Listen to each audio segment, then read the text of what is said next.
Da ist der Hexensteg. Hier lang. Ganz, ganz sicher. Und dann da vorne einmal nach rechts abbiegen. 100 Kilometer quer durch den Harz von Osterode bis Thale.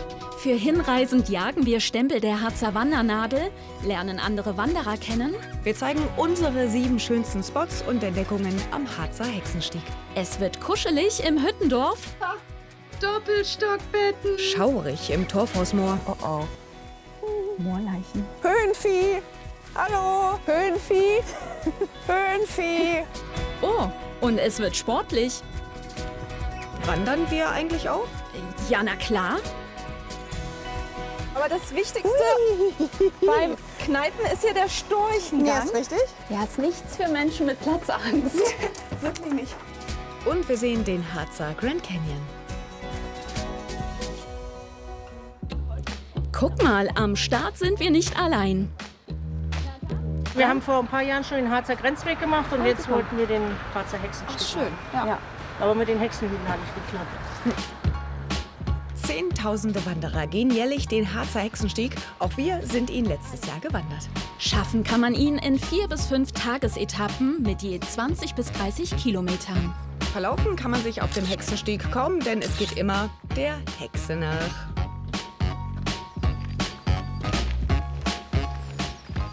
Ich bin Marie, ich bin gebürtige Harzerin, bin also hier in der Nähe groß geworden. Deshalb liegt mir das Wandern auch ziemlich im Blut. Ich bin zuletzt sogar Harzer Wanderkaiserin geworden, habe alle 222 Stempel der Harzer Wandernadel geholt. Ich bin Nadine, ich bin eigentlich nur zum Stempeln da. Ich bin mal den Jakobsweg gelaufen, seitdem motivieren mich Stempel beim Wandern. Und der Harzer Hexenstieg, da gibt es einige für mich zu holen. Ein wichtiger Tipp von uns direkt am Anfang: Plant genug Zeit pro Tag ein, damit ihr schöne Ausblicke genießen könnt. Ich glaube, das war eine Amsel. Sowas kann ich auch gar nicht, ne? Vogelstimme unterscheiden. Keine Ahnung. Hab ich eine App für. Also eine Krähe war es diesmal nicht. Ich erkenne einen Specht. Oh, aber nur am Hämmern. Ja, klar. Na gut. Und ein Uhu, aber nur nach.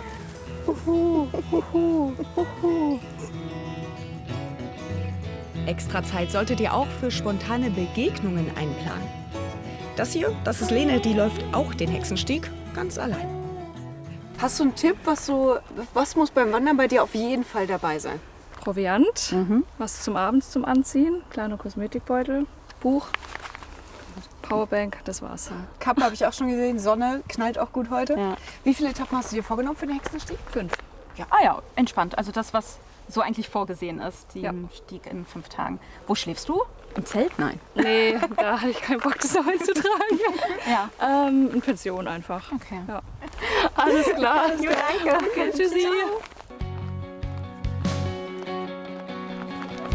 Und damit sind auch wir unterwegs zu unserem ersten Highlight.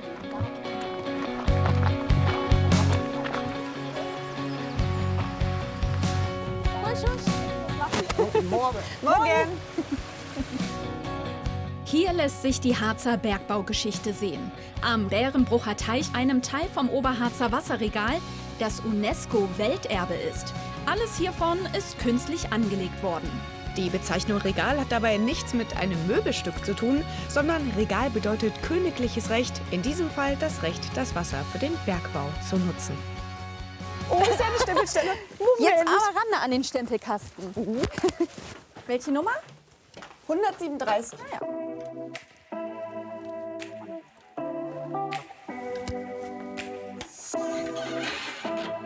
Zeig, wie sieht's aus? So, Stabil. habe ich. Und so sieht es aus, wenn man schon alle Stempel hat. Alle. Ja, wer alle 222 Stempel erwandert, bekommt die Auszeichnung Harzer Wanderkaiser bzw. Wanderkaiserin. Oh, guck mal, andere sind ebenfalls auf Stempeljagd, so wie Dörte und Mike aus Edemissen. So, jetzt den zweiten. Aber es ist auch schön, hat man so ein gemeinsames Hobby und kann immer mal wieder los. Ich weiß nicht, ob das unser gemeinsames ist. Wer hat den anderen? Mehr meins. Hier ist euer Weg. So, genau. Na dann, viel Spaß noch. Da ist der Hexensteg. Hier lang. Ganz, ganz sicher.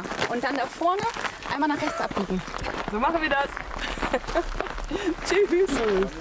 Bevor es für uns weitergeht, Selfie Time.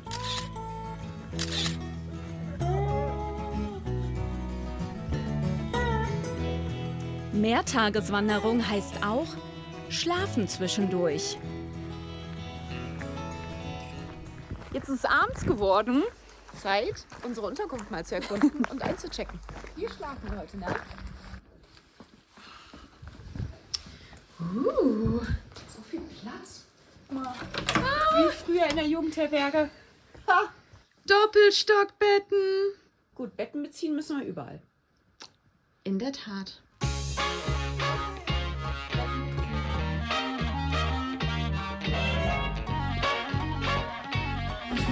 Fertig. Na dann, gute Nacht. Gute Nacht. Hast du das gehört? Frühstück für den nächsten Morgen bringt man im Hüttendorf Oderbrück mit oder geht bei der Kaffeeklappe vorbei. Morgen. Dann haben wir den Schlüssel zurück vom Ferienhaus. Dankeschön. Und wir brauchen, ja, hat alles super geklappt, War super. sehr gemütlich. Sehr schön. Und wir brauchen ganz dringend Kaffee. Ja, was darf es denn sein? Cappuccino, Latte Macchiato. Gerne ein Cappuccino. Ja, nehme ich auch. Ja, wir haben auch warme Franzbrötchen, wenn ihr möchtet. Nehmen wir auch. Na klar. Gerne, sehr, sehr gerne.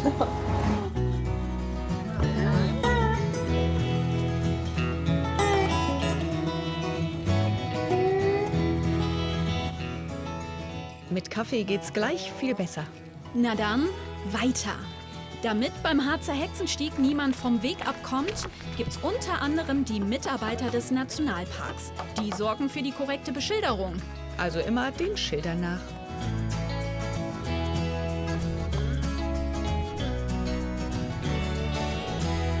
Und das ist das Torfhaus Moor. Es ist 10.000 Jahre alt und unter den Pflanzen ist eine 5 Meter dicke Torfschicht. Dadurch, dass wir ja hier im Nationalpark sind, ist das zum Beispiel nicht erlaubt. Also schön Oh ja. auf dem Boden bleiben. Wäre auch blöd, ne? Im Moor versinkt man ja.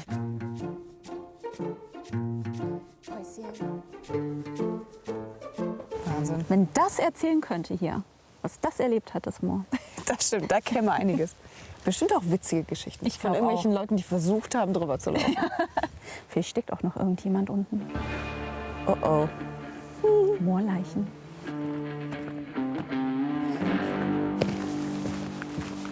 Hallo. Hallo. Lene! Na, da haben wir uns hier wieder. Na, Lene, wie ist bisher gelaufen? Gut, bisschen anstrengend, aber war richtig schön. Tag 2 läuft bei dir? Ja. Erstes Tag gut überstanden? Ja, total. Ja, war sogar unter der Zeit. Unter der Zeit. Wie lange hast du gebraucht bis nach Eichenau? Für knappe 5 Stunden. Okay. Wohin geht's heute? Bis nach Schirke. Oh, okay. Okay. Na gut. Einmal über den Brocken drüber? Ja. Ja, sehr gut. Tschüssi. Ciao. Was uns jetzt noch fehlt, der absolute Cuteness-Faktor. Eigentlich müsste es ihn hier in der Nähe von Drei-an-Hohne geben, unseren Tipp Nummer 4. Höhenvieh. Hallo. Höhenvieh. Nee, auch nicht. Höhenvieh. Hallo. Ja, wir finden sie nicht. Das Harzer rote Höhenvieh ist verschwunden. Komisch, aber die können doch nicht alle weggelaufen sein. Mal einer, ja, okay. Aber alle? Vielleicht im Urlaub, auf Ausflug, Wandertag. Wandertag beim Harzer Höhenvieh. Ich glaube, ich sehe da vorne jemanden, der sieht, vielleicht weiß der Bescheid. Sie sehen aus, als könnten Sie uns sagen, wo das Harzer Höhenvieh ist. Wo ist Ja, noch nicht hier auf der Weide, die warten noch ein bisschen, es ist noch zu wenig Grüne. Das Wetter ist zwar schöne, aber es dauert noch ein bisschen, das Wachstum ist noch von den Gräsern noch nicht so weit, dass das Höhenvieh rauskommt. Aber knapp einen Monat und dann sind sie wieder hier um den Hohnehof drumherum auch zu sehen. Ja, aktuell sind sie noch zu Hause bei Familie Thielicke in Tannau. Damit sie von dem vielen frischen Grün auf den Weiden keine Verdauungsprobleme bekommen, müssen sie nämlich erst mal dran gewöhnt werden.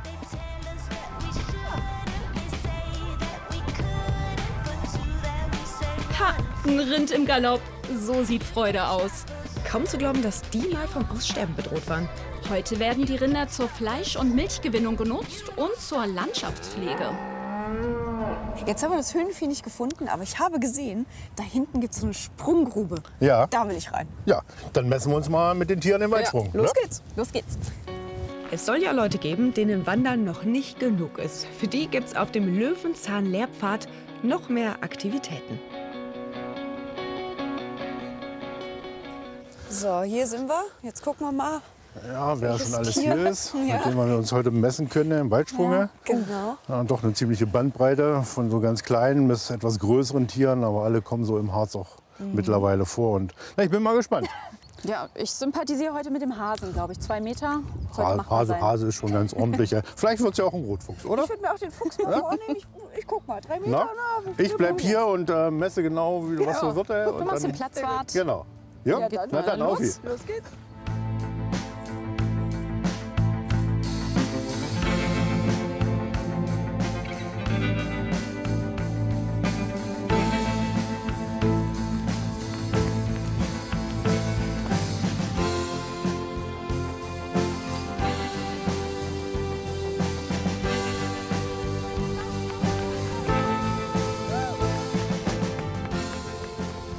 Genau so weit.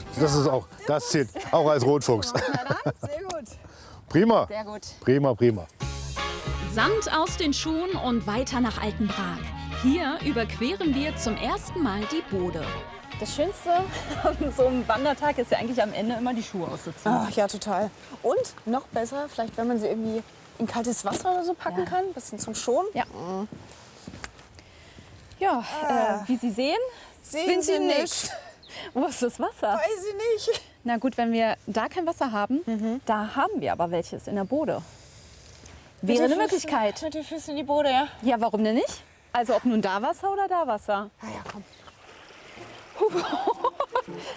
Kalt.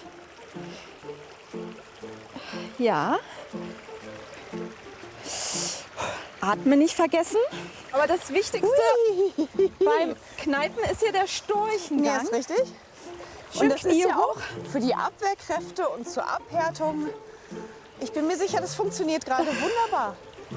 Oh, ist das kalt.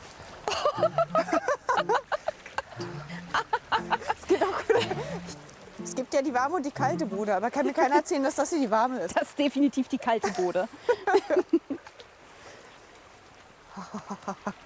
Du, alles getan für die Gesundheit. Ah, auf jeden Fall. Na, Füße wieder frisch? Dann ab nach Treseburg, ein beliebter Fotospot.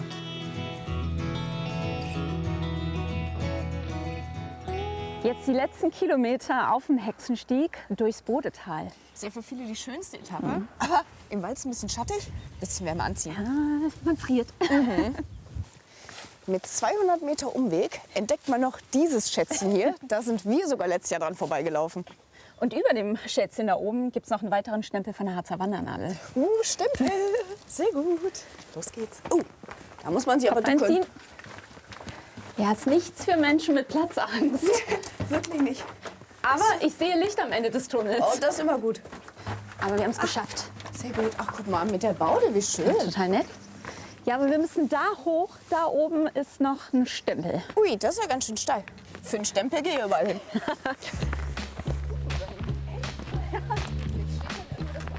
Hast du gesehen? Man kann hier Patenschaften für so Stufen übernehmen. Steht da, oh jo. Und dann steht da drauf, dass das meine Stufe ist? Quasi ja. Eine eigene Stufe. Ich wusste es nicht, aber ich wollte es schon immer. Oh, ich sehe ihn schon. Stempel Nummer 66 Wilhelmsblick. Toll. Und wusstest du, dass der Tunnel, durch den wir gegangen sind, 1861 extra angelegt wurde für Wanderer, damit die hier leichter hochkommen? Ach. Weil das Besondere hier oben ist, dass du sowohl links als auch rechts die Bode sehen kannst. Schön. 66. Tada. Yes! Schön. Sehr gut. Die letzten 9 Kilometer auf dem Hexensteg zum Endpunkt in Thale führen immer entlang der Bode durchs Bodetal. Oder auch den Harzer Grand Canyon.